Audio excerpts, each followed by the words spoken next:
to say This is Bharat FM. बजेगा भारत झूमेगा भारत।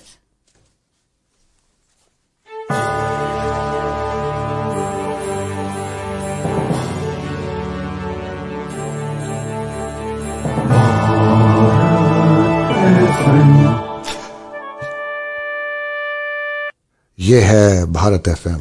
बजेगा भारत झूमेगा भारत। Welcome everyone. आप सबका स्वागत है आज सेहत बातें नई पुरानी में ऑन भारत एफएम। हम लोग ये शो एवरी 2 वीक्स करने का ट्राई करते हैं on a Sunday 8 AM on Eastern Standard Time in US and it is 6:30 PM right in India. And हम लोग मैं हूँ doctor Anisha Singh. I am an allopathic physician, western medicine physician right here. मैंने बड़ौदा से एक्चुअली मेडिकल स्कूल किया, फिर मैं US I आज से 20+ years ago एंड मैंने यहाँ पे इंटरनल मेडिसिन रेजिडेंसी की एंड वुमेन्स हेल्थ फेलोशिप करी और अब मैं यहाँ पे प्रैक्टिस कर रही हूँ as your primary care doctor. उसके आगे मैंने मेरा इंटरेस्ट रहा है आयुर्वेद में, धीरे धीरे बढ़ा है क्योंकि मैंने रियलाइज किया कि just traditional allopathic, not traditional actually modern medicine से में सारे आंसर्स नहीं हैं। इसलिए एक्सप्लोरेशन स्टार्ट हुई और I am right now an Ayurvedic counsellor और पढ़ाई अभी चल रही है। और मेरे साथ बात कर रहे हैं इंडिया के जाने माने साइंटिस्ट डॉक्टर दीपक आचार्य जो अहमदाबाद इंडिया से हैं। दीपक जी, आप अपना इंट्रोडक्शन दीजिए।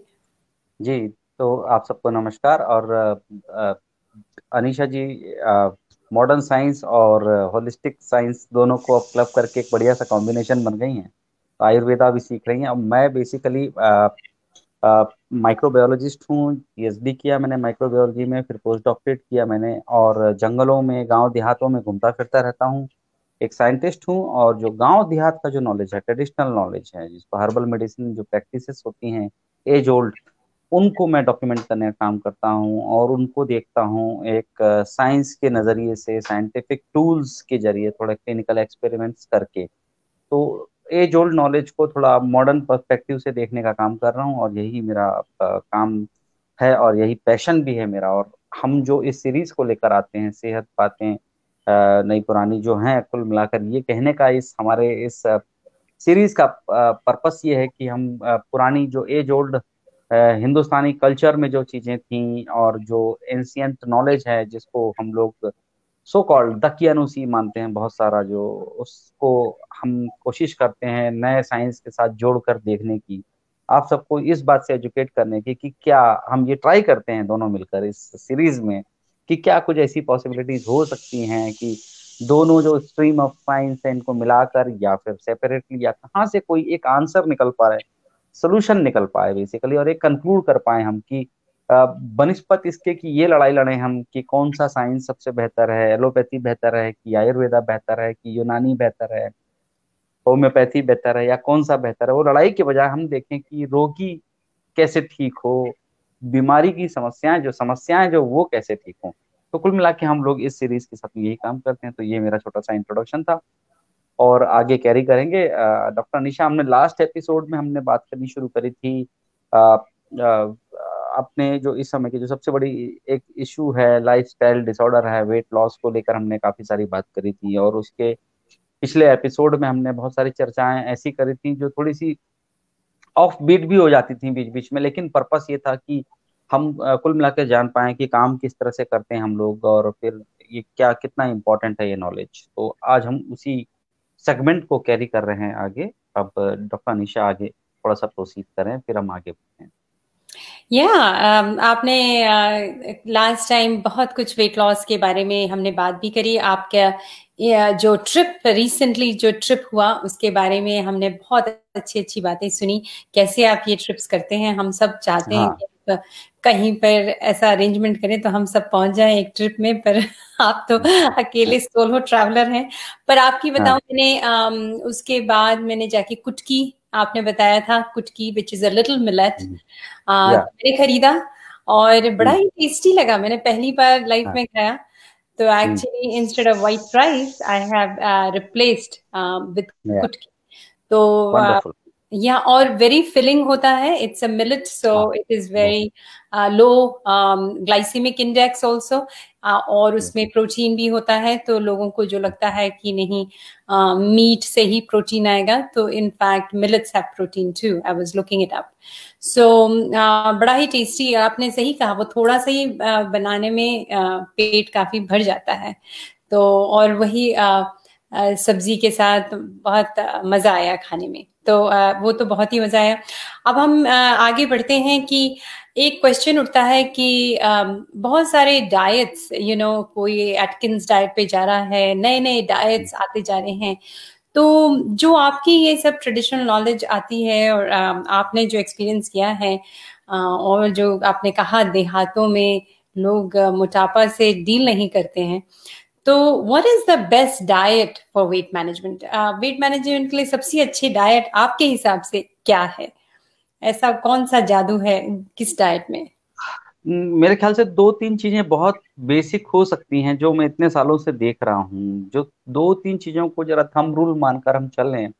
इनफैक्ट चार चीजें कहूंगा जिनको थंब रूल मान लें हम लोग, तो काफी हद तक खेलते कूदते हम अपने वेट लॉस के प्रोग्राम को कंडक्ट कर सकते हैं। तो सबसे पहला जो है, एक थंब रूल है कि जो रेगुलर जो हमारे ग्रेन्स हैं उनको थोड़ा साइडलाइन कर दिया जाए और काफी बार बार उसमें हेर फेर करा जाए, ग्रेन्स को रिप्लेस किया जाए। यदि व्हीट आप यूज करते हैं बार बार या राइस यूज करते हैं तो आप डेज सेट कर लें अपने, और अलग अलग टाइप के मिलेट्स, माइनर मिलेट्स और ये जो मोटा अनाज है इनको यूज करना शुरू करें। क्योंकि यदि ट्राइबल डोमेन की बात करूं तो ज्यादातर देखूंगा मैं कि उनकी जो डाइट होती है उसमें वो चीजें रिप्लेस होते जाती हैं कि एक पर्टिकुलर टाइम तक।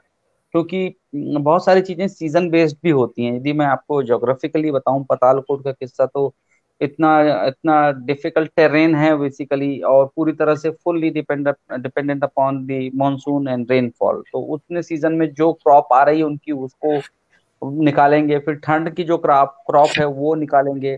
पानी रुकता नहीं है, पहाड़ों का ढलाव है, स्लोप है, तो नीचे की तरफ जाकर पानी आगे बढ़ जाता है। तो पानी की वाटर स्कैर्सिटी होने के कारण उनको बड़े अलग अलग तरह से एक्सपेरिमेंट करने पड़ते हैं। और उसी के चलते मैंने देखा उनका सीजनल चेंज होते जाता है ना, डाइट में उनकी चीजें चेंज हो जाती हैं।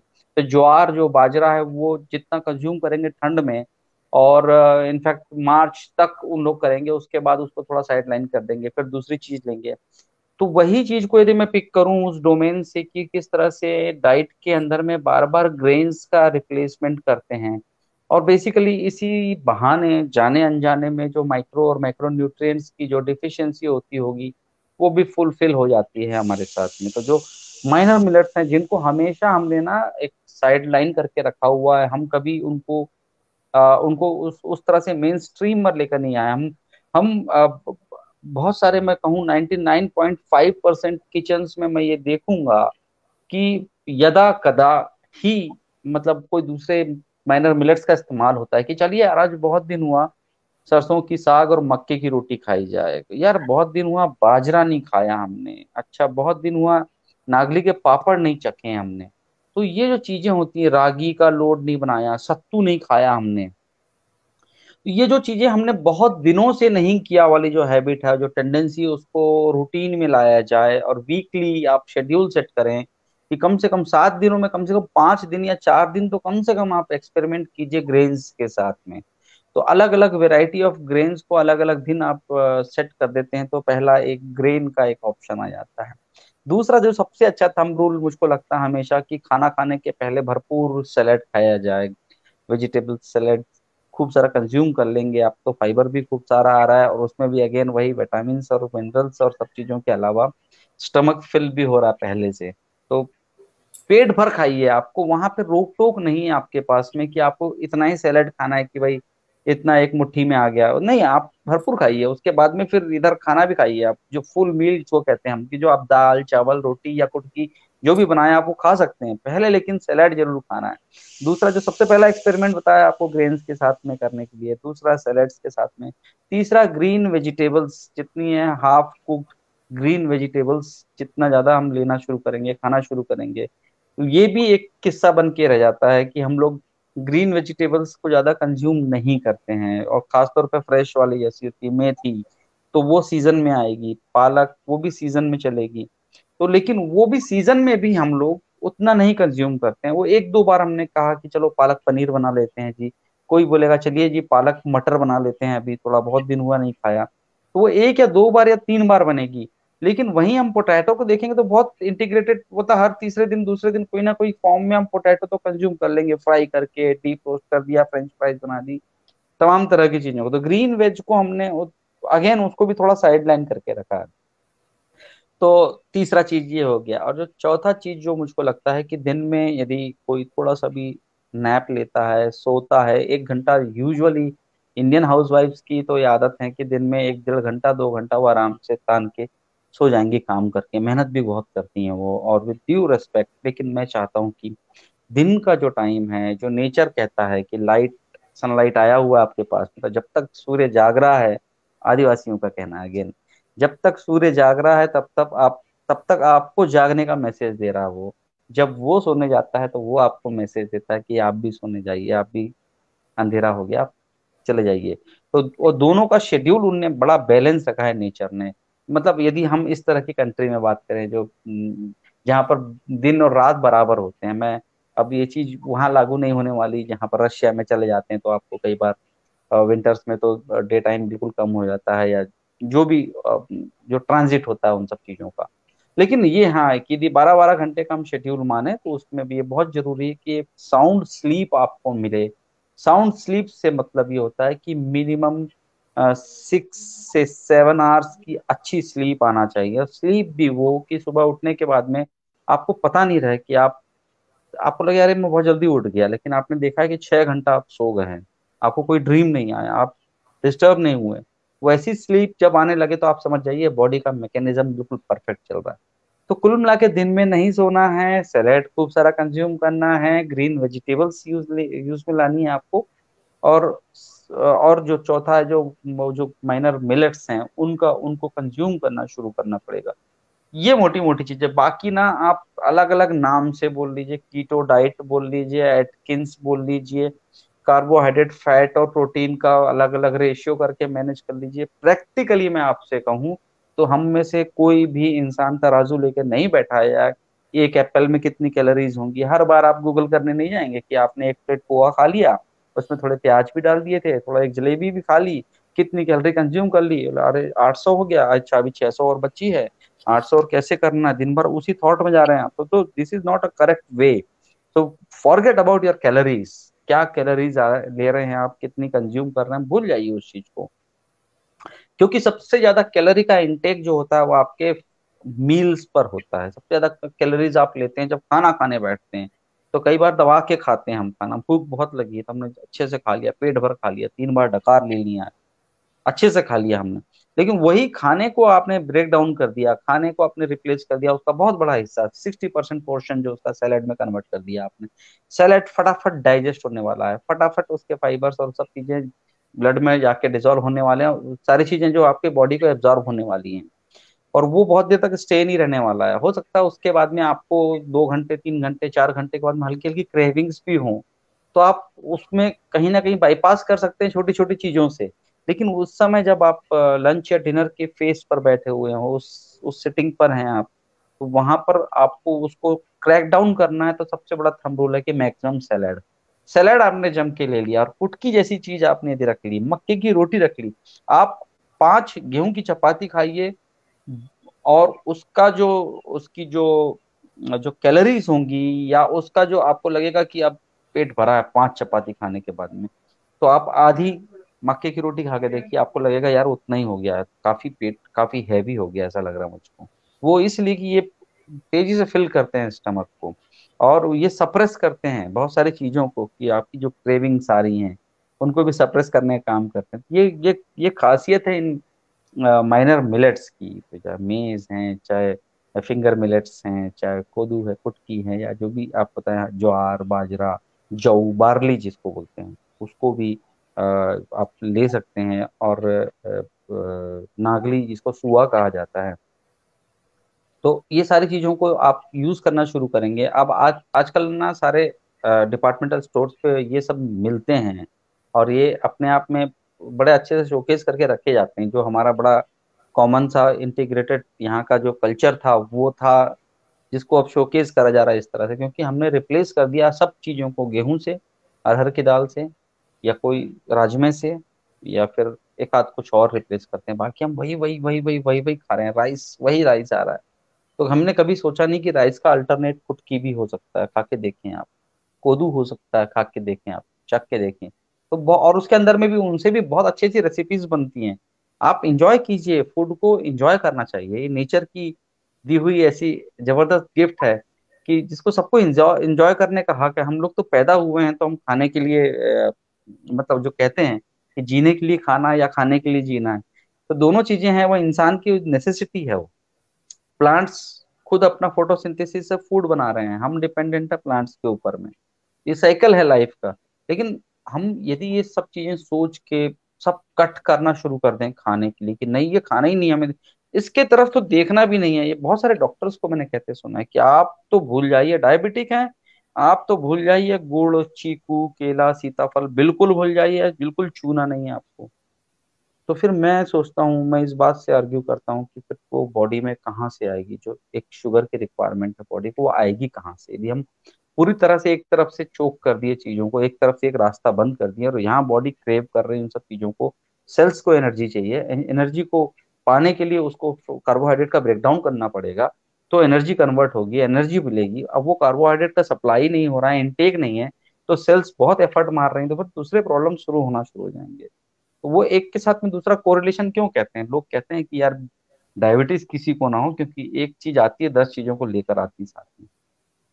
वो थोड़ा माइंडसेट चेंज करना पड़ेगा हम लोगों को, कि हमें समझना पड़ेगा कि हर एक चीज की एक लिमिट है खाने में, कंज्यूम करने में। आप, हाँ ठीक है, आप शक्कर, आप क्रिस्टलाइज शुगर को आप रिप्लेस करके आप जैगरी पे कन्वर्ट हो सकते हैं, लेकिन चखिए थोड़ा थोड़ा, आप अपने आप को मत त्यागिए। आप वेट लॉस करना चाहते हैं, इसका मतलब वो सजी हुई थाली देखना भी आप गुनाह हो जाए, ऐसा मत कीजिए। आप खाइए, सब खाइए, लेकिन आपको एक बॉर्डर पता होना चाहिए, आपको अपनी लिमिटेशंस पता होना चाहिए। The phase, particular phase while you are eating something, the phase when you feel like कि अब ये एक चपाती और मिल जाए, या इतना सा राइस मुझे मिल जाए, तो बस तृप्त हो जाएगी आत्मा, सब मन खुश हो जाएगा। बस वहीं उड़ जाना है आपको, कि मालूम है मेरा पेट पूरा नहीं भरा है और मांग रहा है। वो एक्स्ट्रा होता है बेसिकली, जो हम आखिरी में हम सोचते हैं, इमेजिन करते हैं। तो आप कभी भी देखेंगे तो वो लोग से, अब इस चीज को मैं कंपेयर नहीं करूंगा ट्राइबल्स के साथ में, वो तो खाते हैं अच्छे से, लेकिन हम चूंकि अर्बन लाइफ में मैकेनिकल हो चुके हैं, बहुत सारे मशीन बेस्ड हमारे काम हो गए हैं, सारे टूल्स हमारे जो गैजेट्स हैं, हम बहुत ज्यादा एक जगह पर सिटिंग करके, पोजिशनिंग करके हम काम करने वाले लोग हो गए हैं। ऐसे में बहुत सारे फूड को आप डाइजेस्ट करने की कैपेसिटी आपकी खत्म हो जाती है, क्योंकि आपकी बॉडी वो काम ही नहीं कर रही है। बॉडी के अंदर भी एक स्ट्रेस आना बहुत जरूरी है। अ, शरीर से पसीना निकलना बंद हो गया है शहरों के अंदर लोगों का। जो लोग, जिनकी लाइफ स्टाइल बदल गई है, उनके शरीर से पसीना निकलना बंद हो गया है। अब सोचिएगा कि क्या बेसिकली बॉडी का जो भी अनवांटेड स्टफ है वो निकल रहा है, एक्सक्रीट हो रहा है, यूरिनेट कर रहे हैं हम, स्वेटिंग हो रही है, वॉमिट कर जाते हैं, डायरिया, डिसेंट्री हो जाता है, तो कुछ ना कुछ अंदर गड़बड़ होता है जिसको फ्लश आउट करती है बॉडी। और वो उसमें से एक मैकेनिज्म है स्वेटिंग हमारा, और स्वेटिंग हमने बंद कर दी, स्वेटिंग होना बंद हो गया हमारे पास में, क्योंकि हम सुबह उठते हैं, नींद में भी होते हैं कई बार समर में यहाँ पर, तो वो चिल्लाएगा बच्चा पीछे से कि अरे एसी किसने बंद किया, कूलर किसने बंद किया, चालू करिए फटाक से। हम उठते हैं सुबह, नहाते हैं, फिर ऑफिस ऑफिस निकलना है, तो फिर कार में चलेगा, वहाँ एसी ऑन है, ऑफिस में सेंट्रली एसी चल रहा है पूरा, शाम हुई फिर अरे बाप बहुत ह्यूमिड है, एसी ऑन करना पड़ेगा, अरे बाप रे। घर आ गए तो यहाँ तक कि लोग किचन में भी 5 मिनट, यदि एसी नहीं है वहां पर किचन में, तो बाहर आके चिल्लाते हैं, बाप रे कितनी गर्मी है, किचन में तो बिल्कुल रहते नहीं बनता, पर क्या करें, करना पड़ता है काम। ये बहुत कॉमन सेंटेंसेस हैं। हमने पसीना लाना बंद कर दिया, और वो चीज जो है वो ट्राइबल्स में आपको कभी वो शिकायत नहीं मिलेगी। वो पसीना लाते हैं, मेहनत करते हैं। इन अ वे मेरा कहने का मतलब ये है कि हमने मेहनत उस तरह से फिजिकल जो जिसको मेहनत कही जाती है वो करना बंद कर दिया, हम ज्यादा दिमाग से काम करने लगे हैं। शरीर से काम करना भी जरूरी है, वो एक्टिविटी भी कंटिन्यू है। इसलिए मैंने कहा दिन में सोना नहीं चाहिए, क्योंकि आप 20 मिनट 25 मिनट भी दिन में सो जाते हैं, वो 25 मिनट भी जागते रहेंगे, बैठे रहेंगे, हाथ चलता रहेगा, पैर चलता रहेगा, तो भी एनर्जी तो कंज्यूम हो रही है आपकी, टूट रही है, ब्रेक डाउन हो रहा है जो कुछ खाया पिया आपने। बॉडी शिथिल हो जाएगी, बॉडी ऑलमोस्ट डेड हो जाएगी जब सो जाएंगे आप। तो फिर वो बॉडी का मैकेनिज्म भी बहुत हद तक वो भी आराम करता है, थोड़ा उसको भी बिजी करके रखिए। तो ये मेरा आप तो कहती हैं कि क्या मैं सजेस्ट कर दूं, 3 4 चीजें ही हैं, बाकी आप फिर कान पकड़ लीजिए चीजों को अलग अलग नाम देकर। आप नाम दे दीजिए, फास्टिंग का दे दीजिए, इंटरमिटेंट फास्टिंग की बात कर लीजिए, तो आप उसमें भी देखेंगे फंडे सारे लगभग लगभग वैसे ही हैं। बस तो एक दो थंब रूल बदल गए हैं। और दूसरा, ये ब्यूटी है इंडियन कल्चर की, ट्रेडिशन की, कि आप देखेंगे कि एकादशी का व्रत, या न सिर्फ इंडिया में या और भी अलग अलग जगहों पे मुस्लिम्स जो रोजे रखते हैं, हर चीजों को आप देखेंगे कि हर एक के पीछे एक कहानी रखी गई है, उसके पीछे अपनी अपनी वजह रखी गई होंगी। आ, फास्टिंग के पीछे क्या क्या वजहें थी, अब वो उसको साइंटिफिकली वो तो एक्सप्लेन नहीं कर सकते थे, पर उन्हें अपने हिसाब से पता था कि यार बॉडी को तो थोड़ी, जैसे आदत उसकी जो है बॉडी का, डेली जो कोई चीज का उसको आदत लग जाता है, उस आदत को तोड़ना बहुत जरूरी, कि उसे मालूम है बॉडी को कि हाँ भाई 11:30 12 बज गया तो अब मेरे पास में खाना आने वाला है। हाँ भाई 7:30 बज गया, शाम का 8 बज गया, हाँ भाई बॉडी सोच रही है कि मेरे पास खाना आने वाला है। लेकिन आप एक दिन ऐसा गैप कर देते हैं, ये फास्टिंग का मैं बता रहा हूँ आपको, कि उस दिन आपने कुछ खाया ही नहीं, अब बॉडी इंतजार ही कर रही है उस समय खाना आना है, खाना नहीं आ रहा है, तो वो 5 मिनट 10 मिनट वो सेल्स खोज रही हैं कहाँ मिलेगा खाना, कैसे मिलेगी एनर्जी। बाद में कुछ नहीं हुआ तो उनने फिर आजू बाजू से फैट लेना शुरू किया, या वहां से आपने एनर्जी लेना शुरू करी, और फिर वहां प्रोसेस शुरू होती है आपकी बॉडी के अंदर में, कि वो जो स्टेजेस आती हैं अलग अलग तरह की, जिसको मैं अभी आगे बताऊंगा इंटरमीडिएंट फास्टिंग के ऊपर में जब आप बात करेंगे थोड़ा सा हम लोग, मैं चाहूंगा कि हम उस पर भी ब्रीफली हम लोग उस पर डिस्कस हाँ, करें। इस पे हम आएंगे। तो जी, तो फास्टिंग का ना ये सब चीजें बड़ी, मतलब ये सब चीजें देखने में बहुत इंटरेस्टिंग है। फूड हैबिट बेसिकली बहुत इंपॉर्टेंट रोल प्ले करती हैं। जो सबसे इम्पोर्टेंट बात मुझे लगती है, और हर किसी से कहता हूँ कि यदि आपको वेट लॉस करना है तो किचन से दुश्मनी करनी पड़ेगी, और वेट गेन करना है तो किचन से दोस्ती करनी पड़ेगी आपको। सिंपल सी बात है, किचन से दुश्मनी से मतलब ये है कि खाना खाना बंद कर दें, ऐसा नहीं। किचन से दोस्ती का मतलब ये है कि पूरा टाइम खाने लगे, ऐसा भी नहीं। मेरा मतलब ये है कि जो लोग वेट लॉस करना चाहते हैं वो किचन से दुश्मनी करने से मतलब, जब आपने दोनों टाइम का अच्छे से खा लिया है, मील्स आपका पूरा हो गया, लंच अच्छे से कर लिया, डिनर अच्छे से कर लिया, खूब सारी सैलेड खा ली, ग्रीन वेजेस भी हैं, दाल भी है, और कुछ मिलेट्स वगैरह भी हैं, या कोई अच्छी चपाती है, या कभी गेहूं और राइस भी है, ठीक है, जो भी खा लिया आपने, उसके बाद से लेके जब भी किचन में जाएंगे आप ना, चाहे पानी पीने के लिए जाएं, चाहे कुछ और काम करने के लिए, लेकिन वो जो छोटी छोटी आदतें होती हैं कि अरे वो थोड़ा सा वो गाजर दिख गया वहां पर तो तुरंत उठा के एक पीस खा के निकलते हुए चले गए। ग्राउंड नट रोस्टेड रखा हुआ कहीं पर, ग्राउंड नट 2 4 काजू रखे हुए तो मुट्ठी में ले लिया, चबाना शुरू कर दिया। कई लोगों को खाने के बाद में ऐसा लगता है यार 2 चम्मच शक्कर खा लूं, मीठा लगे, कुछ एक स्वीट का पीस मिल जाए मुझको। वो जो आखिरी वाला जो लालच होता है ना, वो सबसे खतरनाक होता है दरअसल। तो कई लोग की आदत होती है कि अरे खाना खा के ऐसा लग रहा है कुछ मीठा हो जाए यार, कुछ डेजर्ट जैसा हो, आइसक्रीम खा लें हम उठा के। वहां उस पॉइंट पर आके कट करना पड़ता है, जब आखिरी वाली इच्छाएं जब आती है आपकी, एक रोटी और आ जाए तो फिर मेरा पेट भर जाएगा, और फिर या फिर मैं कुछ बाद में कुछ क्लोजिंग करते समय कुछ और खा लूंगा मैं। वहां पे कट करना पड़ेगा उस पॉइंट पे। तो आप जब शुरू करते हैं खाने को तो दबा के खाइए, अच्छे से खाइए, सलाद खूब सारा खाइए, अनाज भी खाइए, लेकिन जब आखिरी में लगता है कि अब देख तो थोड़ा सा ये खा लें तो मजा आ जाएगा, तो वहां रोक दीजिए अपने आप को, और दिन में सोना बंद कर लीजिए। किचन से दोस्ती नहीं करना है आपको। किचन में जब भी जा रहे हैं कुछ भी उठा के नहीं खाना है, कुछ भी उठा के खाने वाली आदत बंद कर देंगे, अपने आप वेट लॉस होना शुरू हो, क्योंकि वो एडेड एनर्जी होती है। जिस समय आपकी बॉडी डाइजेशन का प्रोसेस में लगी हुई है, जो खाना खाने के बाद में 1 1.5 घंटे बाद शुरू होता है डाइजेशन का, 2 घंटे के आसपास में डाइजेशन प्रोसेस शुरू होता है, तो उस समय फिर आपको थोड़ा सा प्रोसेस शुरू हुआ, और 15 20 मिनट आधा घंटा हुआ था, उतनी देर में पता चला ये इंसान किचन में गया, और उसने देखा वहां पर, अरे यार एक चीकू रखा हुआ है यार, चलिए अच्छा देखते हैं, अच्छा पक चुका है, खा लिया जाए। चीकू खा लिया आपने, छोड़ के आ गए, कुछ ग्राउंड नट्स, कुछ कैशियो नट्स खा लिया आपने, कुछ और खा लिया। वो जो छोटी सी चीज भी खाएंगे आप ना, बेसिकली जैसे ही पेट में जाएगा तो वो पहले से एक जो प्रोसेस चालू हो चुका है डाइजेशन का, उसको डिस्टर्ब कर देता है, वो साइकिल गड़बड़ाना शुरू होता है।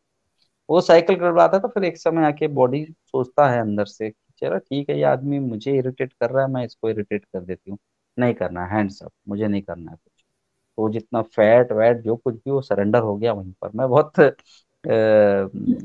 रॉ उसमें बता रहा हूँ मैं। तो वो फिर जाके जाएगा कहाँ असली में? वो जाएगा क्योंकि कंज्यूम नहीं हो पाया, बॉडी के सेल्स को फीड नहीं करा पाया आपने उन सब चीजों को। क्योंकि आपका पर्पस खाने का ये होता है कि आपकी बॉडी के एक एक सेल को आप फीड करा रहे हैं वहां पर। आप खुद को फीड कर रहे हैं, मतलब हर एक सेल को फीड करा रहे हैं। तो हर एक सेल को फीड कराइए, फीड कराने के बाद में उसको आराम दीजिए ताकि वो एनर्जी उसको मिल सके, फिर उसका ब्रेकडाउन होना शुरू हो सके। तो बार बार उसको डालते जाएंगे तो वो फिर खुद कंफ्यूज हो जाएंगे। तो वहां पर वो फेज आती है बेसिकली। ये कुल मिला के सब चीजों का जो सार है वेट लॉस का, वो आपके ईटिंग हैबिट के ऊपर में है। एक चीज मैं हमेशा कहता हूँ किसी को कि कोई भी चीज छोड़ दीजिए ऐसा मत करिए। मैं हमेशा कहता हूँ घी खाइए आप, कोई कोई बुराई नहीं है, देसी घी काऊ घी आप लेना लीजिए, चीज आप लीजिए, आपको बटर खाना चाहिए, आपको आप कुछ भी खाइए, मतलब आप मना नहीं कर रहे हैं, पर आपको अपनी लिमिट पता होनी चाहिए। आप ऐसा नहीं कि आप बिल्कुल खिचड़ी खा रहे हैं तो उसमें एक कटोरी तो घी मुझे चाहिए बिल्कुल, और उसको बिल्कुल मिक्स करके या बटर डाल के मैं खाऊंगा, तो वो चीज वो गड़बड़ कर जाती है। आपको सबका टेस्ट करना चाहिए, नेचर ने जो दिया आपको, आप सब इंजॉय कीजिए, सब खाइए। आज बाकी आपने बहुत अच्छा बताया, तो मैं उसी पे अपना भी एक्सपीरियंस बताती हूँ कि मैं आई ग्रू अप मेनली वही वाइट राइस एंड मतलब व्हीट की रोटी। तो उसके अलावा कभी ग्रोइंग अप इंडिया में ज्वार बाजरा नहीं खाया, ये सब मिलेट, रागी का बस वो आई थिंक जन्माष्टमी में बनता था हलवा, हाँ। बाकी कभी नहीं खाया।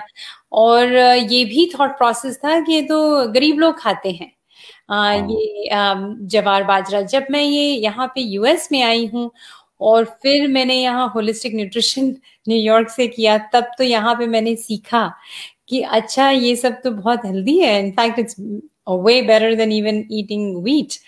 और स्पेशली फॉर पीपल जिनको ग्लूटेन थोड़ी एलर्जी रहती है, मुझे भी अच्छा। है, तो जब ग्लूटेन एलर्जी होती है तो वो जौ नहीं खा सकते, वो barley has gluten. But other than that jowar bajra और ये millets are excellent and so much better. तो मैंने कल मैं आपको बताऊं, मैंने लंच में ज्वार की रोटी और दाल बनाई थी। तो ज्वार की रोटी मैंने इंडिया में आई थी तो मैंने सीखने की भी कोशिश की थी, बड़ी मुश्किल होती है, टूटती जाती है। तो हाँ। काफी, I think that is one of the reasons why people probably, I know there is a way, कि मैंने देखा है मेरी मासी के घर में जो रोटी बनाने वाली आती थी वो बड़ी बढ़िया पतली पतली बनाती थी, लेकिन उनसे मैंने सीखने की कोशिश की, मैं बना नहीं पाई। तो अभी भी मेरी मोटी मोटी बनती है, but I am sure there are tricks that may ये बी हमारे श्रोताओं को भी पता होगा कि कैसे to make it more. One of the other things I feel is ये जो किचन से दोस्ती ना करें, ये शायद saying it can be taken to an extreme, because अगर हम किचन से दोस्ती ना करें तो हम कुकिंग भी नहीं करेंगे, फिर हम फास्ट फूड ही नहीं। हाँ। करेंगे क्योंकि किचन में घुसना पड़ता है, खाना बनाना तो पड़ता है ना। आजकल लाइफ इतनी बिजी हो गई है कि नहीं, मेरा मतलब आई किचन नो, से दोस्ती मतलब ना करने से बिल्कुल मतलब, जाके जब किचन में जाते हैं ना आप, तो डब्बे खोलने की आदतें बंद कर दें। राइट। खाने के लिए, पकाने के लिए आप बेशक खोलिए, खुद उस समय मत चबाइए। Right, and I think also अगर हम देखें ट्रेडिशनली इंडिया में तो फर्क ये आ गया है कि अब किचन, पहले किचन अलग, नानी के घर में जैसे किचन अलग होता था, ऐसा नहीं होता था कि वहां बड़े रेफ्रिजरेटर पड़े हैं, डब्बे पड़े हैं और चीजें पड़ी हुई हैं। अब it's like a family room है और वहीं पे kitchen is become like an architecturally it is like the central, हर कोई उधर से आ रहा है जा रहा है। तो I think it kind of also लोगों के लिए वो अब दूर जगह नहीं है कि वो अलग से जाना पड़ेगा, वो वही रास्ता है, आते जाते किचन के थ्रू जाते हैं। तो आई थिंक मुझे आपसे पूछना था कि, और घी के बारे में आप बोले कि हाँ आयुर्वेद में भी घी का बहुत ज्यादा इम्पोर्टेंस है। कहते हैं अग्नि भी बढ़ाती है, और actually it's very soothing also. So पित्त को भी कम करती है, पर अग्नि फिर भी को अच्छा रखती है। और मतलब बहुत ही, मैं भी रोज एटलीस्ट 1 चम्मच घी तो खाती हूँ। It's supposed to be Ayurvedically very great from joints to skin to everything for health. So, but you are right. You know, 1 to 3 teaspoon depending on like Ayurved में होता है वात पित्त कफ, तो वात person can have up to 3 teaspoons, पर अगर कफ person 1 teaspoon of ghee a day. So दूसरा आयुर्वेद में एक और चीज होती है कि अगर लंच के या डिनर के बाद पान इज एक्चुअली रेकमेंडेड, कि अगर इंडिया में है तो क्योंकि पान में वो सब कुछ इंग्रेडिएंट हैं जो कि डाइजेशन में हेल्प करते हैं। तो जो जिन लोगों को मीठा खाने का आदत है वो लोग पान खा सकते हैं। दूसरा मैं आपसे पूछना चाहती, नॉन वेजिटेरियन का क्या ये रोल है ट्रेडिशनल ये गांव में? Do they eat non vegetarian? Do they even worry about it कि भैया हमें नॉन वेज खाना है, या the way it's very interesting. America में तो लोग ऐसा कहते हैं, अच्छा तुम नॉन वेज नहीं खाते तो तुम्हारा सोर्स ऑफ प्रोटीन क्या है? तो बताइए नॉन वेज का क्या हाल है गांव में? नॉन वेज खाते हैं, बहुत खाते हैं। इनफैक्ट दोनों इक्वल होगा उसमें, वेज और नॉन वेज का। अच्छा। 2 दिन में एक बार उनके यहाँ नॉन वेज भी बनता है, चिकन बनते हैं, मटन बनते हैं, तमाम तरह की चीजें बनाते हैं, शिकार करते हैं। वो तो जंगल वाले लोग रहे हैं शुरू से, तो हंटिंग तो उनका बड़ा वो हुआ करता था, तो वो नॉन वेज भी कंज्यूम करते हैं। पर सबसे अच्छी चीज क्या है, मैंने जो बताया आपको कि वो खा के जो हमारा आराम पसंद जिंदगी वाली जो चीज है वो उनके लाइफ में नहीं है कहीं भी। राइट। खा के 10 मिनट बैठ के फिर वो अपने काम में लगेंगे, दिन भर काम करेंगे, खूब मेहनत करेंगे। वो इतनी मेहनत करते हैं दरअसल, तो सारी चीजें जो होती हैं पचा जाते हैं उनके पास में। हम या तो फिर कई बार देखेंगे आप, बहुत सारे नॉन वेजिटेरियंस को देखा मैं कि उनको इंडाइजेशन का प्रॉब्लम हो रहा है, माउथ अल्सर का प्रॉब्लम हो रहा है, एसिडिटी का प्रॉब्लम हो गया, हार्ट बर्न, मतलब वो बहुत डिस्टर्ब रहते हैं खाने के बाद में। और घबराहट सी होती है, सेंसेशन होता है, पल्पिटेशन होता है, बहुत सारी चीजें होती है सब लोगों को। वो इसलिए क्योंकि जो खाया है आपने उसको पचाना भी तो आना चाहिए आपको, पचा नहीं सकते हैं हम, तो फिर वो होगा क्या उसका? तो डाइजेशन जब गड़बड़ होगा तो बॉडी जब सरेंडर करेगी अंदर से, तो फिर वो एक्सप्रेस करेगी कहीं ना कहीं किसी न किसी फॉर्म में। तब आप एसिडिक हो जाएंगे, या गैस का प्रॉब्लम होगा, या ब्लॉटिंग होगा, या बहुत सारी चीजें हो सकती हैं आपके साथ में। तो ट्राइबल्स डेफिनेटली दे कंज्यूम और नॉन वेज, और इवन ड्रिंक्स भी लेते हैं वो। उनको कोई, ये सब उनके कल्चर के बड़े बड़े इंटीग्रेटेड ये सब चीजें हिस्से रहे हैं। सब चीजें उन लोग, दे एंजॉय लाइफ, मतलब वो उनके साथ में किसी चीज के ऐसे रिस्ट्रिक्शंस नहीं है। हाँ, उन्हें पता है। दूसरा, उनका बायोलॉजिकल क्लॉक बिल्कुल सेट है, उनको किस टाइम पर खाना खाना है। मैंने आपको लास्ट टाइम बताया था कि सुबह से ही राइट। उनका वो ब्रेकफास्ट जैसा कोई फंडा नहीं होता उनके पास में। सुबह है तो 8-9 बजे, 10 बजे मैक्सिमम वो उनका लंच हो जाएगा उतनी देर में। शाम को 6:30-7 बजे तक डिनर हो जाएगा। तो जो इतना लंबा गैप है कि 7 बजे के बाद में शाम को 6:30 बजे, 6 बजे भी लंच, सॉरी डिनर कर दिया उनने, तो 6 घंटा ये और 6 घंटा वो, 12-13 घंटे, 14 घंटे का उनका 16 घंटे फास्टिंग रहता है स्टमक, लिटरली रात के। मतलब 7 बजे शाम से गिनेंगे आप, सुबह 10 बजे तक भी देखें तो वो वो बिल्कुल उसी फंडे पे काम कर रहे हैं जिसपे इंटरमिटेंट फास्टिंग बोला जाता है। कि कितना लंबा पैसेज जो है आपका विदाउट फूड रहना चाहिए, जिसे फास्टिंग पीरियड जिसको बोलते हैं, वो फास्टिंग पीरियड कितने देर का होना चाहिए, वो एक सेट होना चाहिए। तो बॉडी को सब पता है कि किस टाइम पर फूड आएगा, किस टाइम पर वो फास्टिंग रहेगी बॉडी में। वो एक स्टेज आती है जिसको हम मॉडर्न साइंस में कहते हैं कीटोसिस का स्टेज कहते हैं। ये एक समय कीटोन्स बनना शुरू होते हैं बॉडी में, और एक फेज में आके ऑटोफेजी इसको बोला जाता है, जो सेल्स अपने आप दूसरी सेल्स को खाना शुरू करती हैं या खुद खाना शुरू कर देती हैं वो। तो बॉडी के अंदर में डिटॉक्स होने का इंटरनल मैकेनिज्म है वो। और इसी मेथोडोलॉजी को या इसी कॉन्सेप्ट को नोबेल अवार्ड मिला है 2015-16 में, मेडिसिन का नोबेल अवार्ड मिला ऑटोफेजी को, कि कैसे एक पर्टिकुलर फेज में आने के बाद में बॉडी की सेल्स जो है उस स्टेज में जाती हैं जहाँ पर कि वो डेड सेल्स को खाना शुरू करती हैं, क्योंकि उनको वो एनर्जी नहीं मिल रही है, वो सीन नहीं मिल रही। तो आसपास की डेड, वीक और इस तरह की सेल्स को पकड़ के वो खत्म करना शुरू करेंगी। तो ये डिटॉक्स करने का एक अलग, तो इसमें कैंसर सेल्स को भी कंज्यूम कर लिया जाता है इस पूरे प्रोसेस में। तो इसके ऊपर में बकायदा इस चीज को, इस थॉट को नोबेल अवार्ड दिया गया। लेकिन अब ये 2015, 16, 17 में ये जाके चीजें आ रही हैं, लोगों को समझ में आ रही हैं। लेकिन हम देखेंगे हिंदुस्तान के अंदर में तो निर्मला, वो निर्जला एकादशी का भी वो होता है कि पानी भी नहीं पीते, एकादशी व्रत करते हैं सुबह से। कहीं कोई 16 सोमवार का व्रत कर रहा है, कोई अलग अलग फास्टिंग के अलग अलग नाम हो चुके हैं, शुक्रवार का, गुरुवार का, भगवानों के अलग अलग भगवानों के नाम पर। सोमवार है तो फला भगवान के नाम से, शिव जी के नाम से, मंगलवार है तो हनुमान जी के नाम से, शनिवार है तो बालाजी के नाम से या बजरंगबली के नाम से, है ना। हर एक दिन के लिए भगवानों के साथ में जोड़कर फास्टिंग को लेकिन लाया गया। अब वो चाहे डर के बहाने लाया गया या फिर एक सिस्टम के बहाने लाया गया, और फास्टिंग लाया गया, उसको उसको रखा गया। हर एक, कुछ लोग अमावस्या में करते हैं, कोई सोमवती अमावस्या में करता है, सोमवार को जो अमावस्या आएगी उसमें करेंगे। अब कई बार क्या होता था कि कोई एक बंदा सैटरडे फास्टिंग करता है, कोई लेडी है मान लीजिए सैटरडे फास्टिंग करती है, और संडे को कोई ऐसा त्योहार आता है जिसकी वो पहले से भी फास्टिंग करती है, कि महाशिवरात्रि है मान लीजिए, वो महाशिवरात्रि पर भी फास्टिंग करते हैं। तो सैटरडे भी हो गया, संडे भी हो गया, तो 2 दिन नॉन स्टॉप फास्ट होता है। कोई इंसान मरने वाला नहीं उसमें। लेकिन आप समझिए बॉडी के अंदर में वो क्या मैकेनिज्म को चेंज कर देते हैं, वो पूरा अंदर का जो सिस्टम है उसको रिप्लेस कर दिया। ऐसे ही हेल्प मिलती है बॉडी को दरअसल। तो वो जो एक ये सेट सेट क्राइटेरिया रहा है सिस्टम का, ट्रेडिशन का, एज ओल्ड जो प्रैक्टिसेस रही हैं, वो इस मायने में बहुत इंपॉर्टेंट रही है। तो ट्राइबल्स के अंदर में जो देखता हूँ सुबह 10 बजे से लेके शाम को 6-7 बजे तक खाने का, तो मुझे वो इंटरमिटेंट फास्टिंग का जो फंडा है, वो 14-10 का जो फंडा, एक स्लॉट होते हैं उसमें, उस स्लॉट में 14 आवर्स फास्टिंग करनी है, 10 आवर्स खाना है हमें कुछ भी। तो उस 10 घंटे के दौर में जितना खाना है हम खा लीजिए।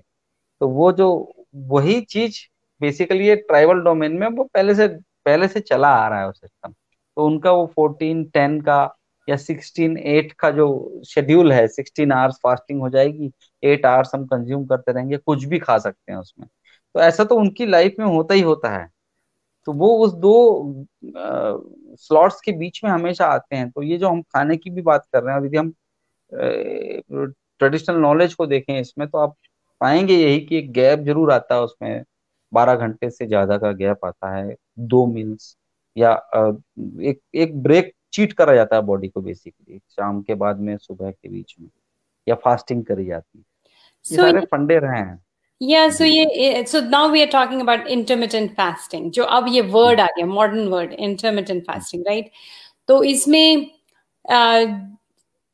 जो लोग, I know people who will do it, but then how strict are they? कहने को they are doing intermittent fasting, but फिर रात को थोड़ी भूख लग गई तो कुछ चना चुग लिया, या फिर 5 दिन किया फिर नहीं, या 2 दिन किया फिर, या फिर दोस्तों ने बोल दिया चलो आ जाओ। तो ये क्या साइकिल 7 days a week करनी चाहिए क्या? इसमें we are saying not a single snack, कि आप एक मखाना भी मुंह में नहीं डालेंगे, तो या एक अल्कोहल की ड्रिंक, या लोगों ने बोला चलो चाय तो पी लो। तो जरा और क्लियर करिए ये इंटरमिटेंट ठीक फास्टिंग को। ठीक है। तो फास्टिंग का फंडा तो ये होता था, अब जैसे मैं उसको जोड़ के देखूं, पहले इंडियन पर्सपेक्टिव से देखते हैं हम लोग कि उपवास में क्या होता था, क्या क्या चीजें अलाउड हैं।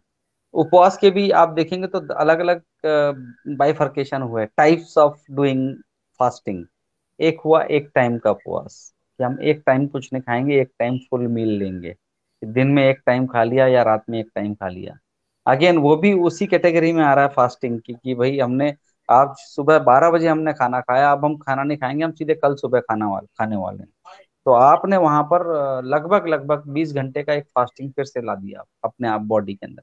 एक टाइम जरूर खाया आपने, तो 12 बजे आपने दोपहर में खाना खाया है, शाम को आपको कुछ नहीं खाना है, फिर रात में आप सो जाएंगे, सुबह उठेंगे, उठते साथ आपको भूख लगेगी। लेकिन आपने उस दौर में देखेंगे कि तो उस 12 से लेके सुबह 6 बजे तक का टाइम देखते हैं आप, तो 18 आवर्स हो जाते हैं पूरे, कि आपने फास्टिंग रखी।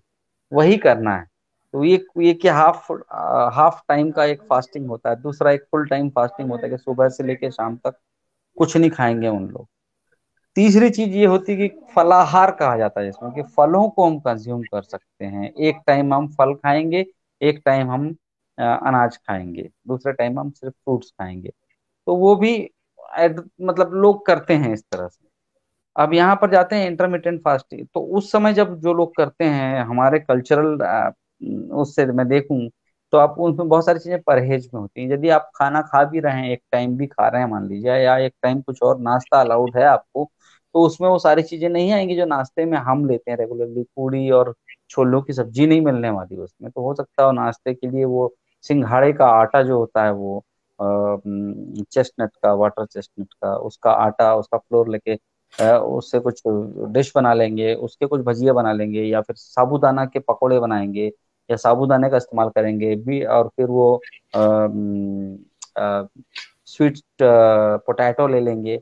इस तरह की चीजों को वो अलाउड, जो जो चीजें कैटेगराइज करी गई हैं जिसमें ज्यादा हाई अमाउंट ऑफ स्टार्च है, हाई अमाउंट ऑफ फाइबर है, वो चीजें अलाउड करी गई हैं कुछ चीजों को, तो वो आप कंज्यूम करेंगे एक टाइम में। तो कुल मिला के ये फंडा रहता होगा उस समय, जो सोचा होगा उन लोगों ने कि हमें पेट को राहत देनी है, पेट को आराम देना है। पेट को आराम देने के लिए फिर हमने बोला कि चलिए भगवान के नाम से, भगवान का नाम लो, कसम खाओ कि मैं अगले 8 घंटे, 10 घंटे, 12 घंटे नहीं खाऊंगा। तो वहीं से उनने, अब किसी न किसी ने ये इस चीज को ट्रायल एंड एरर पे काम करा होगा उस जमाने में, उसको फायदा मिला होगा कि ऐसा करने से बहुत सारी चीजों में फायदा होता है। तो ये basically it became a part of Indian tradition. और फिर भगवान के नाम पर अलग अलग होने लगे। लोग अलग अलग मन्नतें मान लेते हैं कि मेरा ये सब काम जब तक ना हो जाए। लड़कियां शिव जी का उपवास करेंगी, बोला अच्छा पार्वती जी मिल जाए। वो लड़के बोलेंगे पार्वती जी मिल जाए, वो लड़कियां सोचेंगी शिव जी मिल जाए हमको। तो भगवान के नाम से पूजा भी कर रहे हैं, उपवास भी कर रहे हैं। लेकिन कुल मिला के फंडा ये था कि हेल्थ अच्छी रहे हमारी। अब इंटरमीडियंट फास्टिंग पे आते हैं। तो इंटरमीडियंट फास्टिंग में 3-4 स्लॉट्स होते हैं बेसिकली। एक होता है 14-10 का एक स्लॉट होता है, मतलब 14 आवर्स हमें कुछ नहीं खाना है, फास्टिंग करनी है। 10 आवर्स अलाउड है, हम लोग कुछ भी खा सकते हैं। इन 24 आवर्स में 10 आवर्स को तो खाने का टाइम दे दिया आपको, 14-10। अब 14 आवर्स कुछ नहीं खाना है, तो अब लोग ऐसा समझते हैं कि यदि मैंने रात को 8 बजे खाना खाया है, तो 8 से लेके मैं उसके बाद कुछ नहीं खाऊंगा, तो सुबह 10 बजे तक मेरे पास में 14 आवर्स हो जाते हैं। 8 के बाद यूजुअली मैं 10, 9, 11 बजे तक सो जाता हूँ, तो 2-3 घंटे वहां मैनेज करने हैं। सुबह उठने के बाद 2-3 घंटे मैनेज करने हैं। तो मैनेज बेसिकली 5-6 आवर्स ही करने हैं, बाकी टाइम तो बॉडी सोते रहेगी। तो वो 14 आवर्स मैनेज हो जाते हैं। फिर 10 आवर्स का शुरू होता है, मतलब वो ईटिंग टाइम शुरू होता है। तो सुबह 10 बजे से लेके शाम को 8 बजे तक ये 10 घंटे होंगे। तो इस 10 घंटे के दौर में आप कुछ भी खा लीजिए। अभी अच्छे से दबा के आप नाश्ता कर लिया 10 बजे, 1 बजे लंच कर लीजिए, 4 बजे चाय पकौड़ा खा लीजिए, 8 बजे रात को डिनर कर लीजिए अच्छे से। ये यहाँ पे अलाउड है इस फेज में, 10 घंटे के फेज में। लेकिन वो जो पूरा ब्रेक देना है, बॉडी को चीट करना है आपको, 14 आवर्स आप कुछ भी नहीं जाने देंगे एक्सेप्ट लिक्विड। थोड़ा सा लिक्विड आप ग्रीन टी पी सकते हैं। अ, कोई ऐसी चीज नहीं लेना है जिसमें एक्स्ट्रा एनर्जी जा रही है बॉडी के अंदर में। और इसके पीछे लॉजिक भी ये है कि वो स्टेज बॉडी अटेन करे जहां पर कीटोन्स बनना शुरू होते हैं। तो कीटोन्स कब बनेंगे? अब आपने लास्ट मील आपका जो है रात को 8 बजे होता है, तो 8 से लेके अगले 2 घंटे तक आपके ब्लड शुगर जो है वो राइज करेगा। 2 घंटा, 2 घंटे तक राइज करेगा, क्योंकि आपने अभी अभी कंज्यूम किया है। अगले 2 घंटा ब्लड शुगर लेवल हाई होगा। 2 घंटे के बाद में शुगर लेवल फिर डाउन होना शुरू हुआ, क्योंकि शुगर का ब्रेकडाउन शुरू हो जाएगा वहां से। तो वहां से शुगर लेवल डाउन होना शुरू होगा। और लगभग लगभग इस प्रोसेस में जब 10 घंटे बीत जाते हैं, तब तक शुगर डिस्ट्रीब्यूट होते रहेगी, बॉडी की सेल्स तक पहुंचते जाएंगी। ब्रेकडाउन शुरू हो चुका है शुगर का। और एक फेज ऐसी आएगी जब बॉडी के अंदर में ब्लड में शुगर जब डाउन हो गया काफी सारा, तो अब शुगर नहीं मिल रहा है, तो क्या करेंगे? तो जो लीवर होगा वो प्रोड्यूस करता है कीटोन्स को, और वो कुछ नहीं मिलता उसको, तो वो फैट खाना शुरू करेगा, और वो फिर वो कीटोन्स रिलीज होंगे। वो कीटोन्स रिलीज होके बॉडी में फिर मूव करना शुरू करेंगे। तो सुबह सुबह आते आते तक बॉडी में कीटोन्स मूव करना शुरू करें और ब्रेन तक चले जाते।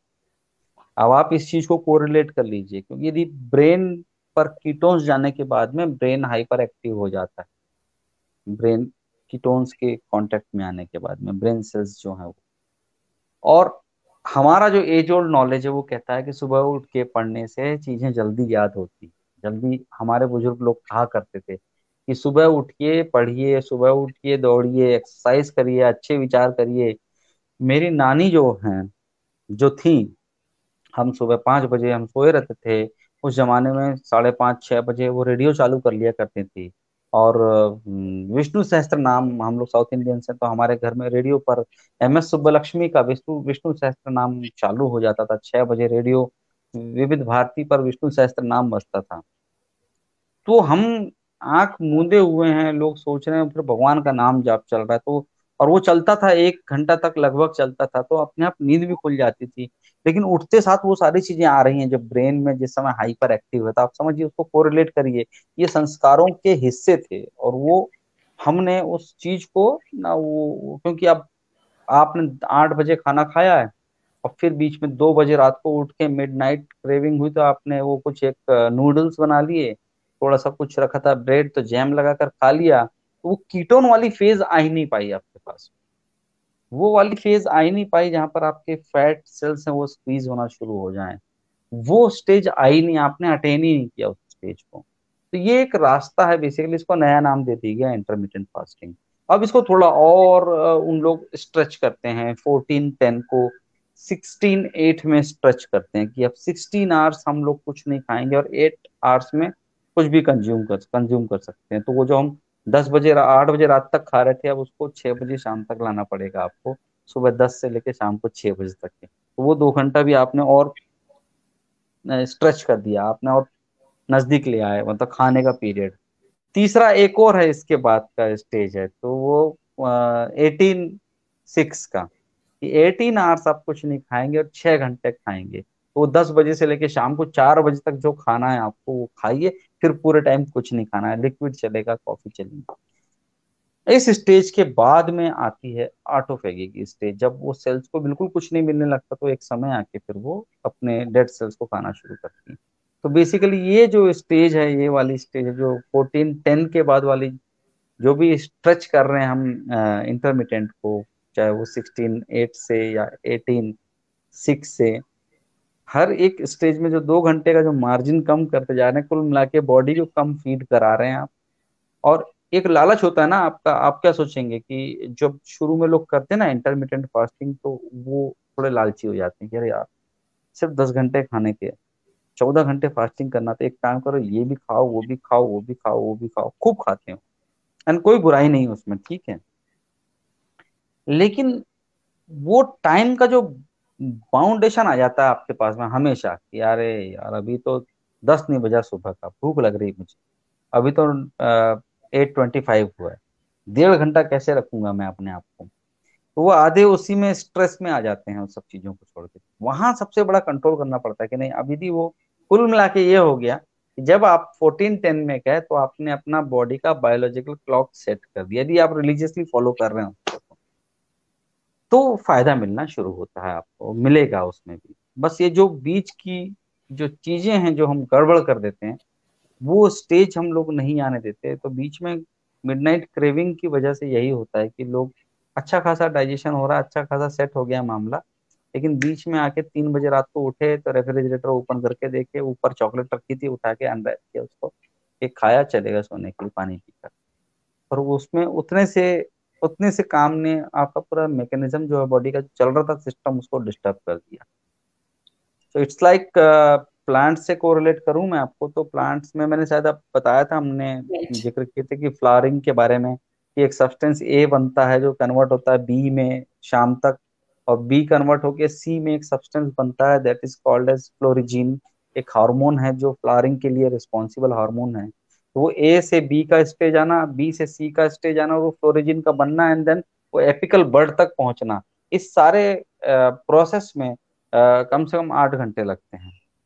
तो शाम को 6 बजे से प्रोसेस शुरू होती है। तो 2-3 बजे तक वो फ्लोरिजीन चलता चलता चलता हुआ 4 बजे सुबह सुबह फ्लावर के पास तक पहुंचेगा। जैसे ही वो फ्लोरिजीन फ्लावर के पास पहुंचा तो इमीडिएटली फ्लावर खुल जाएगा, वहां पर फ्लावरिंग हो जाएगी। तो ज्यादातर फ्लावर आपको अर्ली मॉर्निंग खुले हुए मिलेंगे आपको, वो इसीलिए कि वो प्रोसेस में आए हैं। लेकिन इस बीच में यदि उसका कैम उस प्लांट के, जब ये मैकेनिज्म हो रहा है, उस प्लांट के इस मैकेनिज्म इस प्रोसेस के दौरान यदि आप एक फ्लैश लाइट भी मार देंगे ना, वहां पर टॉर्च लाइट भी मार देंगे 1 मिनट के लिए उसके ऊपर में, तो वो डिस्टर्ब हो जाएगा, वो हार्मोन डीलिंक हो जाएगा, वहां से फुल नहीं खिलेगा। आप आजमा के देखिए, तो आधा खुला हुआ होगा या मुड़ा हुआ होगा, या वो उस तरह से नहीं खुल पाएगा, क्योंकि वो मैकेनिज्म हमने एस्टेब्लिश नहीं होने दिया। एग्जैक्टली वही हमारे बॉडी के साथ, जहाँ मिडनाइट में हमने कुछ नहीं जाके हमने कुछ चुगना शुरू कर दिया, तो हमारा वो मैकेनिज्म डिस्टर्ब हो जाएगा, जिसका इम्पैक्ट हमको बाद में दिखेगा। या लोगों को आई थिंक इंटरमिटेंट फास्टिंग, एक तो पहली बात है कि लोग लेट सोते हैं आजकल के मॉडर्न वर्ल्ड में। तो गांव में तो भाई अलग सिचुएशन है, यहाँ तो घर के एसी में बैठे हैं, हीट में बैठे हैं, और लाइट्स ऑन है, टीवी ऑन है। और जैसे आयुर्वेद में कहते हैं कि between 10 and 2 is again pitta time, तो अगेन थोड़ा हंगर आता है, और लोगों को आदत नहीं है to, so it is for them to experience कि अगर वो उस टाइम अपने आप को खाना नहीं देंगे तो it will pass, it only last for 10 minutes और उसके बाद अगर नहीं दो, कि ऐसा लगता है कि अरे अब 11 बजे सोने पर इतनी भूख लगी है कि अब मैं सो ही नहीं पाएंगे। एक्चुअली ऐसा नहीं है। If you let it go you would be surprised, actually you have a better sleep.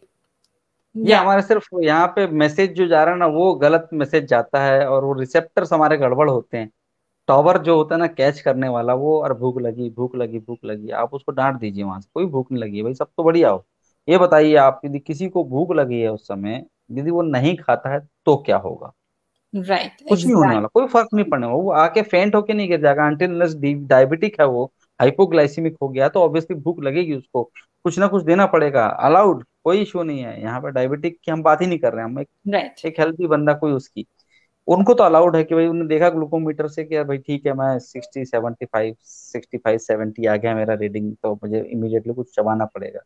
Fine, that's fine. लेकिन एक हेल्दी बंदा है, अच्छा खासा खा के सोया है, और रात में उठता है सिर्फ इसलिए कि यार नींद नहीं आ रही है, चलो कुछ चबाते हैं, थोड़ी देर मोबाइल देखेंगे फिर सो जाएंगे, राइट, वहां सबसे बड़ी गड़बड़ी हो जाती एग्जैक्टली। सो या ये बड़ा आयरॉनिकल होता है कि मॉडर्न वर्ल्ड में हर किसी के पास एक वेइंग स्केल है, है। और रोज या हफ्ते में एक बार people are weighing, and then this is the same population जिसमें ओवरवेट एंड ओबेसिटी है। सो आई थिंक डॉक्टर दीपक आचार्य कुछ कनेक्शन कुछ उनका कम हुआ, लेकिन पीपल हैव टोल्ड मी, अच्छा अनीशा तुम्हारा वेट क्या है? मैंने अपने आप को वेट ही नहीं किया है काफी टाइम से, because it's not needed. All you need to do is follow some of these rules जो मैं कह रही थी कि आजकल वेइंग स्केल, अभी मुझे रिसेंटली कोई पूछ रहा था कि आपका वेट क्या है, मैंने कहा मैं अपने आप को वे नहीं करती, क्योंकि अगर हम ये सब फॉलो करेंगे तो वे करने की जरूरत ही नहीं पड़ेगी, क्योंकि आप बस अपना ये 14-10, एक्चुअली मेरे लिए 14-10 भी कई बार वर्क नहीं होता है, because between the hours of work itself is about 10 hours, घर आने के खाने में, तो for me what works is 12 and 12, और उससे ज्यादा बिकॉज आई एम। पर मैं सोचता हूँ कि हम क्यों जाएं काउंटिंग पर, क्यों जाएं? राइट, राइट, हम मत करिए, कैलकुलेट मत या करिए। आप 2 टाइम खाना खा रहे हैं ना, आप उसको राइट, मैनेज करिए, उसके और बाद जो नहीं चीजें कुछ बताइए खाइए। राइट, राइट, उसके बाद उस नहीं कुछ खाइए, और 9:30 अब हाँ, 10 अपना सो जाइए। हाँ, या कभी भी। और एक और क्वेश्चन था, इसमें सुचित्रा मिश्रा कह रही हैं कि एक्सेलेंट इंफॉर्मेशन। कोमल तलरेजा पूछ रही हैं, are there any specific foods that promote autophagy? Food से नहीं होगा, फूड से नहीं होगा, एब्सेंस ऑफ फूड क्योंकि से होगा। एब्सेंस ऑफ फूड से होगा ये, क्योंकि आपको वो लाना है, वो स्टेज पे लेके आना है बॉडी को, उस स्टेज पे अटेन कराना है बॉडी को, जहां पर क्रेविंग शुरू होती है, सेल्स डिमांड करती हैं कुछ ना कुछ कुछ ना कुछ। आप उसको कुछ दे देंगे खाने के लिए तो डिमांड खत्म हो जाएगा, तो डिमांड इज टू सप्लाई वाला काम नहीं करना है आपको, आप वो होने दीजिए। और जब आपको एक समय ऐसा, जो कहते हैं ना एक फेज होती है, आपने कभी महसूस किया होगा, मस्ती मस्ती में हम कहते थे कि अरे यार पेट में चूहे कूद रहे हैं, तो दैट पेट में चूहे कूदना थिंग इज बेसिकली वो है जब आपके पेट में कुछ नहीं जाना चाहिए उस समय, तुरंत में। यदि आप उस राइट। फेज में नहीं है। तो मजा आएगा तब, बॉडी जो होंगी ना तब वो पकड़ना शुरू करेंगे, सेल्स को पिचकारी मारना, दबाना शुरू करेंगे ताकि वो फैट निकले वहां से और उसको कंज्यूम करें, बॉडी की एनर्जी हो।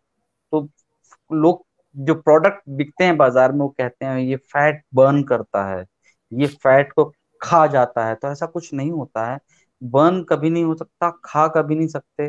वो जो सेल बन गई हैं, बनी है, स्वेल्ड अप हो गई है फैट के डिपोजिशन के कारण, उसमें से स्क्वीज करके थोड़ा फैट निकाला जाता है, वो कंज्यूम किया जाता है, समझ लीजिएगा इस तरीके से। वो स्टेज पे आने दीजिए जब वो एक 16-17 घंटे के बाद में आपको समझ में आएगा कि अब थोड़ा बॉडी हल्की सी डल लग रही है, थोड़ा सा हल्का सा एग्जॉस्ट टाइप लग रहा है, लेकिन तब उस समय बॉडी कर रही है, कोई मरने वाला नहीं है इसमें, कोई को तकलीफ नहीं होने वाली। लेकिन ऐसा एक्सपेरिमेंट बीच बीच में आप कभी जो जिसको हमने इधर इंडिया में या बहुत सारे जो लोग इंडियंस चले गए हैं बाहर, वो आज भी फॉलो किए हुए हैं उसको, फास्टिंग को। तो आप सोचिए नवरात्रा में लोग 9-9 दिन की फास्टिंग करते थे, 9-9 दिन की, साल में एक बार 9 दिन फास्टिंग, उसमें भी एक टाइम हो सकता है फ्रूट्स ले सकते हैं या पानी पीएंगे। कई लोग निर्जला जो होता है पानी भी नहीं पीते हैं, आप सोचिए। निर्जला एकादशी जब होता है, वो जो 11वां दिन होता है, वो उसमें निर्जला होता है कि एक उसमें थूक को भी गटकना अंदर लेना भी अलाउड नहीं होता, पानी भी लेना अलाउड नहीं होता। ऐसे कठिन उपवास किए हैं लोगों ने, करते हैं। तो ये इसलिए लाएगा, इसलिए कि वो स्टेज पे जाए इंसान एक ना एक बार, जिसके बॉडी के अंदर में। तो अब ये साइंटिफिकली प्रूवन है इस चीज को, कि वो स्टेज जब आ जाएगी तो बहुत सारे जो डेड सेल्स हैं आपकी बॉडी के अंदर में, फ्री रेडिकल्स हैं, वो कंज्यूम होना शुरू हो जाएंगे, वो उन सेल्स को सेल खाना शुरू करेंगे। एक ग्रुप ऑफ सेल्स दूसरे ग्रुप ऑफ सेल्स को खाना शुरू करता है जो लेस इंपॉर्टेंट है। राइट। जो तो ये फायदेमंद वाली चीजें हैं, इसको आजमाया जा सकता है, पर इसके लिए कोई फूड नहीं है कि जो ऑटोफैगी को प्रमोट करे। अब ये हम लास्ट क्वेश्चन लेते हैं क्योंकि 8:56 हो चुका है। रुचि भाबरा पूछ रही है, sorry I miss the first half of your show, will catch it offline, but does intermittent fasting have a history in Indian tribal areas? Yes Ruchi, doctor Acharya बता रहे थे कि इनफैक्ट इंडियन ट्राइबल एरियाज में फर्स्ट हाफ में उन्होंने बताया कि they actually practice intermittent, they don't call it intermittent fasting, but they usually are 14-10. तो मतलब वो सुबह ब्रेकफास्ट नहीं करते हैं, 10 बजे के आसपास उनका लंच होता है, शाम के 5:30-6 बजे वो खाते हैं और उसके बाद कुछ नहीं खाएंगे till next morning. अल्कोहल पीते हैं कि नहीं? अल्कोहल पीते हैं? बिल्कुल बिल्कुल अच्छा, बिल्कुल पीते हैं, अल्कोहल अलाउड है? बिल्कुल पीते हैं, सुबह से भी पी लेते हैं, वो ऐसा नहीं है। डिनर के बाद हाँ, पीते हैं कि वो नहीं नहीं नहीं, डिनर के बाद नहीं, डिनर हाँ, के बाद डिनर नहीं। के बाद नहीं लेते, मतलब वो भी मना है, बस हाँ, पानी अलाउड है या फिर हर्बल टी भी कुछ अलाउड है। So yes they do follow.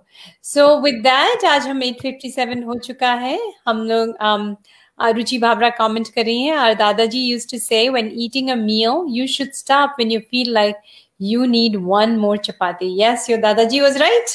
हमारे दादा दादी नाना नानी हमेशा सही थे, हमें पता ही नहीं था कि वो सही है, अब हम वापस उसी तरफ जा रहे हैं। तो नेक्स्ट टाइम हम लोग डिस्कस करेंगे डायबिटीज पे, राइट दीपक जी? बिल्कुल। Diabetes is a huge problem India में भी, और लोग अब ये समझने लगे हैं कि उम्र के साथ डायबिटीज तो हो ही जाता है। Urban, I am not talking about rural, but urban population में हो गया है। अमेरिका में भी डायबिटीज बहुत है। Western, the more westernised we are getting, हमारा वेट बढ़ता जा रहा है, diabetes has become a big issue. And diabetes is very important topic because diabetes के कॉम्प्लिकेशंस बहुत ज्यादा हैं। So if people want to live longer life, better live healthier. So I think it is very important कि हम diabetes पे एक करें। तो दीपक जी, हमारे इंडियन ट्रेडिशन में डायबिटीज पे भी है बहुत कुछ सीखने को।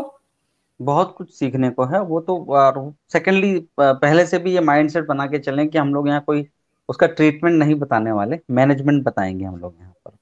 Right right, exactly. सो बस इसी के साथ आज का ये विवेक वर्मा कह रहे हैं एक्सेलेंट इन्फॉर्मेशन, और इसी के साथ हम खत्म करते हैं आज सेहत बातें नई पुरानी। डॉक्टर दीपक आचार्य और मैं फिर से आपसे मिलेंगे अगले 2 हफ्ते में। और Deepak ji, any parting words of wisdom from you? बस अच्छे से खाइए, मजे से खाइए, खाना जो ईश्वर ने जो दिया हमारे आसपास सब खाइए, अच्छे से खाइए, लिमिट अपनी पता करके रखिए, आप अपने कंट्रोल में रहिए। अंदर के जो भूख वाले शैतान को उसको हावी मत होने दीजिए, उसको बोलिए अपनी जगह पे बैठे रहे आराम से, हम मैनेज कर लेंगे तुझे। So enjoy everything, enjoy every food, मजे से रहिए, स्वस्थ रहिए। Thank you everyone. This is Bharat FM. बजेगा भारत, झूमेगा भारत।